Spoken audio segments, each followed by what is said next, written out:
بسم اللہ الرحمن الرحیم الحمد للہ رب العالمین والصلاة والسلام علی رسولہ الامین اما بعد باب المسح علی الخفین للمسافر والمقیم، یعنی اس باب کے اندر یہ بحث ہوگی کہ موضوع پر مسح مسافر کب تک کرے اور مقیم کب تک کرے۔ پہلے حدیث پڑھ لیتے ہیں۔ حدیث کا نمبر ہے 98 حضرت نبی پاک صلی اللہ تعالی علیہ وسلم سے سوال کیا گیا مسح علی الخفین کے تعلق سے، بس نبی پاک صلی اللہ تعالی علیہ وسلم نے مسافر کے لیے 3 دن 3 رات اور مقیم کے لیے 1 دن 1 رات مقرر فرمائے۔ دیکھیے اس حدیث سے یہ سمجھ میں آ رہا ہے کہ اگر کسی مسافر نے موزے پہن رکھے ہیں تو پھر وہ 3 دن 3 رات تک ان موزوں پر مسح کر سکتا ہے، اس کے بعد اسے موزے نکالنے ہوں گے۔ اور مقیم کے لیے 1 دن 1 رات کی گنجائش ہے، اس کے بعد اس کے لیے گنجائش نہیں رہے گی۔ اب علماء کی کیا رائے ہے وہ سنیے۔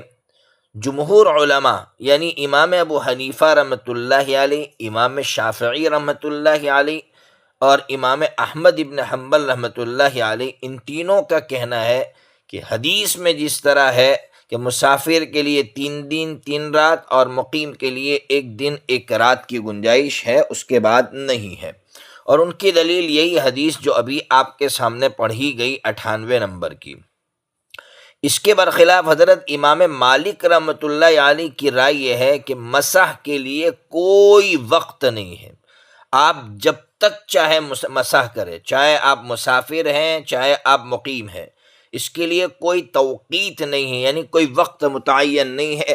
آپ 10 دن تک چاہیں تو آپ موزوں پر مسح کریں، آپ 1 مہینے تک موزہ پہن کے رکھیں آپ مسح کریں، چاہے آپ مسافر ہیں چاہے آپ مقیم ہیں، اس سے کوئی لینا دینا نہیں۔ اور ان کی دلیل کیا ہے؟ ابو داؤد شریف جلد نمبر 1 صفحہ نمبر 21 پر ایک روایت ہے، حضرت خزیمہ رضی اللہ تعالیٰ عنہ سے یہ حدیث ہے کہ نبی پاک صلی اللہ تعالیٰ علیہ وسلم سے موضوع پر مسح کے بارے میں سوال کیا گیا، تو نبی پاک صلی اللہ تعالیٰ علیہ وسلم نے مسافر کے لیے 3 دن 3 رات، مقیم کے لیے 1 دن رات مدت مقرر فرمائی۔ اب اگلا جملہ جو ہے وہ سنیے، وہ حضرت خزیمہ فرماتے ہیں کہ اگر ہم زیادہ طلب کرتے تو زیادہ مدت دیتے۔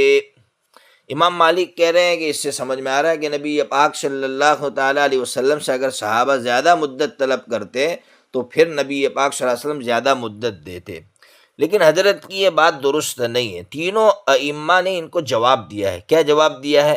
کہ جب زیادہ طلب نہیں کیا تو پھر آپ کیسے استدلال کر رہے ہیں، آپ کیسے اس سے دلیل پکڑ رہے ہیں؟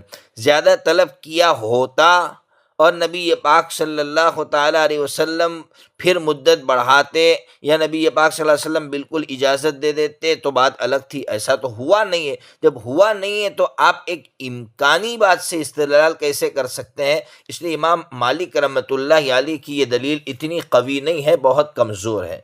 امام مالک رحمۃ اللہ علیہ کی ایک دوسری دلیل ہے، یہ بھی ابو داؤد شریف کے اندر ہے، جلد نمبر 1 صفحہ نمبر 21 پر حضرت ابی بن عمارہ رضی اللہ تعالیٰ عنہ کی روایت ہے کہ ابی بن عمارہ رضی اللہ تعالیٰ عنہ نے مسح کی اجازت طلب کی، تو نبی پاک صلی اللہ تعالیٰ علیہ وسلم نے ان سے کیا فرمایا؟ امسح ما بدا لک، یعنی اس کا ترجمہ ہوتا ہے جتنی مدت تک تو چاہے مسح کر۔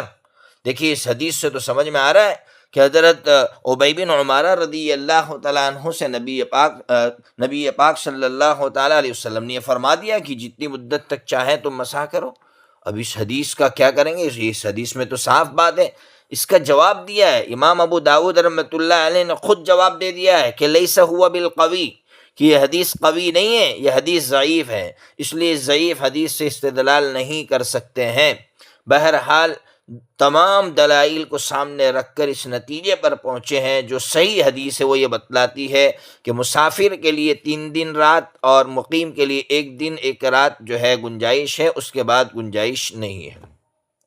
امام ترمذی رحمۃ اللہ علیہ کچھ کہنا چاہتے ہیں کہ ابھی آپ نے 98 نمبر والی جو حدیث پڑھی، جو حضرت خزیمہ رضی اللہ تعالیٰ عنہ والی حدیث تھی، اس حدیث کے بارے میں وہ یہ کہنا چاہتے ہیں کہ اس حدیث کی دو سندیں ہیں، ایک ابراہیم تیمی کی ہے اور ایک ابراہیم نخعی کی ہے۔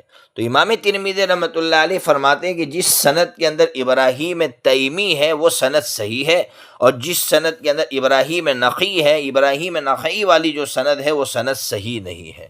بہرحال تو چونکہ اس کو سننے والے عوام ہوتے ہیں زیادہ تر، اس لیے ان کے سامنے زیادہ بحث نہیں کر رہا ہو اس تعلق سے۔ اتنی بات یاد رکھنا چاہیے کہ جب حدیث پڑھی جائے اور اس کی سند کے اندر ابراہیم تیمی آئے تو سمجھ جانے کا کہ یہ سند صحیح ہے، اور جس سند کے اندر ابراہیم نخعی آئے وہ سند صحیح نہیں ہے۔ اب اگلا جو باب ہے، باب المسح علی الخفین اعلاہ و اسفلہ، کیا کہہ رہے ہیں کہ موزوں پر جو مسح ہوگا وہ اوپر والے حصے پر ہوگا یا نیچے والے حصے پر ہوگا؟ تو اب پہلے حدیث پڑھ لیتے ہیں، پھر بعد میں اس کی تشریح کرتے ہیں۔ حدیث نمبر ہے 100۔ حضرت مغیرہ بن شعبہ رضی اللہ تعالیٰ عنہ فرماتے ہیں، نبی پاک صلی اللہ تعالیٰ علیہ وسلم نے موزوں کے اوپر اور نیچے مسح کیا۔ دیکھیے حدیث تو یہ کہہ رہی ہے کہ موزوں کے اوپر بھی حضور نے مسح فرمایا ہے اور نیچے بھی مسح فرمایا ہے۔ اب علماء کی کیا رائے ہے، ائمہ کی کیا رائے ہے، وہ سن لیجئے۔ حضرت امام شافعی اور امام مالک رحمۃ اللہ علیہما، ان کا کہنا ہے کہ موزوں کے اوپر تو مسح کرنا ضروری ہے، واجب ہے، اور نیچے والے حصے میں مسح کرنا سنت یا مستحب ہے۔ بہرحال تو ان کی یہاں نیچے بھی مسح ہے، اور نیچے مسح کرنے میں ثواب ہے ان کی یہاں، چونکہ وہ کہہ رہے سنت ہے یا مستحب ہے، تو اس کا مطلب موزے کے نیچے والے حصے پر آپ مسح کریں گے تو ان کی یہاں ثواب ہے۔ اس کے برخلاف امام ابو اور ان کی دلیل کیا ہے؟ ان کی دلیل یہی، ابھی حدیث آپ نے پڑھی کہ نبی پاک صلی اللہ تعالیٰ علیہ وسلم نے موزے کے اوپر اور نیچے مسح کیا، جس حدیث کا نمبر تھا 100، حضرت مغیرہ بن شعبہ رضی اللہ تعالیٰ عنہ کی حدیث تھی۔ اس کے برخلاف حضرت امام ابو حنیفہ اور حضرت امام احمد ابن حنبل رحمۃ اللہ علیہ کا یہ کہنا ہے کہ اوپر والے حصے پر مسح کرنا تو ثابت ہے، لیکن نیچے والے حصے پر مسح کرنا ثابت ہی نہیں ہے۔ جب ثابت نہیں ہے تو وہ سنت بھی نہیں ہوگا، مستحب بھی نہیں ہوگا، اس لیے وہ حضرات کہتے ہیں کہ نیچے والے حصے پر مسح نہیں ہے، وہ ثابت ہی نہیں ہے۔ اور ان کی دلیل کیا ہے؟ ان کی دلیل اگلا ایک باب آ رہا ہے، جس باب کا عنوان ہے باب المسح علی الخفین ظاہرہما، کہ موزوں پر مسح کرنا اس کے اوپر والے حصے پر، نہ کہ نیچے والے حصے پر۔ حدیث کا نمبر ہے 101، جس میں صرف موزوں کے اوپر والے حصے پر مسح کا ذکر ہے، نیچے والے حصے پر مسح کا ذکر نہیں ہے۔ اس لیے ان دونوں حضرات کا کہنا ہے کہ موزوں کے اوپر والے حصے پر مسح ہوگا، نیچے والے حصے پر مسح ثابت نہیں ہے۔ بہرحال اب آپ کے دماغ میں ہوگا کہ امام مالک اور امام شافعی رحمۃ اللہ علیہ نے جو حدیث پیش کی ہے اس میں تو نیچے کا ذکر ہے کہ حضور پاک صلی اللہ تعالیٰ علیہ وسلم نے موزے کے نیچے والے حصے پر مسح کیا ہے۔ اس کا جواب دیا ہے، اس کا جواب یہ دیا ہے کہ یہ جو حدیث آپ نے پیش کی، حدیث نمبر 100 حضرت مغیرہ بن شعبہ رضی اللہ تعالیٰ عنہ والی، اس حدیث کو امام ترمذی رحمۃ اللہ علیہ نے بیمار بتلایا ہے۔ اس حدیث کے اندر کچھ بیماریاں ہیں۔ پہلی بیماری کیا ہے کہ یہی حدیث ابن مبارک رحمۃ اللہ علیہ نے حضرت مغیرہ رضی اللہ تعالیٰ عنہ کے جو کاتب تھے وراد، وہاں تک بیان کی، یعنی انہوں نے حضرت مغیرہ رضی اللہ تعالیٰ عنہ کا تذکرہ نہیں کیا ہے۔ اس کا مطلب یہ ہوا کہ اس حدیث کی سند کے اندر گڑبڑی ہے۔ نمبر 2، اس حدیث کی سند کے اندر انقطاع بھی ہے، رجا نہیں، یہ حدیث براہ راست وراد سے سنی نہیں ہے، درمیان میں ایک واسطہ چھوٹ گیا ہے، تو اس حدیث کی سند کے اندر بیماری ہے۔